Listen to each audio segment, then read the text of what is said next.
So, when we think of art, oftentimes we just think museum, right? But art is so much more. It's actually the creative economy contributes to like 6.1% of the GDP in the US. And the Policy Circle published a brief that's called the Creative Economy. And I invite everyone to review the brief and also to listen to the Civic Leader podcast on this topic. But art is much more than just what's in the museum. It's fashion, it's music, entertainment, it's performance. It really is what makes our neighborhoods and communities really vibrant.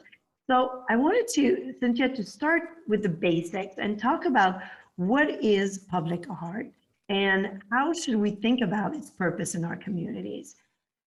Sure. So public art, simply put, is simply art in public spaces, art that's accessible to all, oftentimes outdoors, although not always. And it's often site specific. So that means that it's created in response to the place and the community. When we think of public art, sometimes it conjures an image of sculpture, static sculpture or monuments, but it's important to remember that public art can take a wide range of forms, sizes, and scales. So just to name a few, public art can include murals, of course, sculpture and memorials, but also integrated architectural or landscape architectural work, community art, digital media like the Art on the Mart project, and even performances and festivals. And so public art can be permanent and very durational, or it can also be a temporary fleeting experience for the community.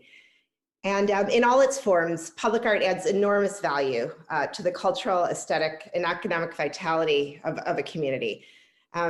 And it's now a well-accepted principle of urban design that public art contributes a number of things.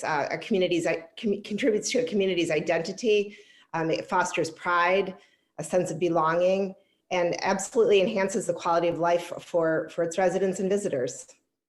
Yeah, we really take it for granted, but I know like visitors and residents appreciate it, and becomes also landmarks for a neighborhood. So I know that there's a lot of even housing projects that now include public art because it brings so much, and it can also be used for just the enjoyment of the residents and everyone that visit it. So my question is like, how do these public art projects get initiated? And maybe you could share the Chicago experience, but also maybe in other communities that you've witnessed. So Sure. yeah, tell us how does it start? Like, who gets the idea? Can I just come up with an idea and then just go, to my city council? I guess I could, right?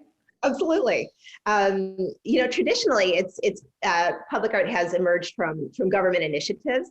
That's often been, coming out of a city's art commission or art council. In Chicago, that's like the Department of Cultural Affairs and Special Events. And they might issue a call to artists, through a RFP process, that kind of thing. And yet nowadays, we're seeing that public art is increasingly being initiated by individuals and private entities, corporations, and others. And so it's really a wonderful mix of people who are willing and able to take the lead on such projects. And I think that's really important because what results is more of a diversity of artworks in the end, and ideally a greater volume, and in more sites. So when public art is initiated by others beyond the government, there's oftentimes still a partnership with local government. For example, private developers who want to create, say, a public art related to a real estate building or asset, they might partner with the government to learn about different ordinances that might come into play, such as signage or what are the codes around noise levels and so forth, if it's a piece that has an auditory component. So it's important to still be in close dialogue with local government, but certainly the ideas can come from anywhere. And sometimes people work with an art consultant or an advisor to navigate some of the complexity of ideating, implementing, installing, and caring for over the long term a public art project. And there are even some consultants and advisors that specialize in public art commissions.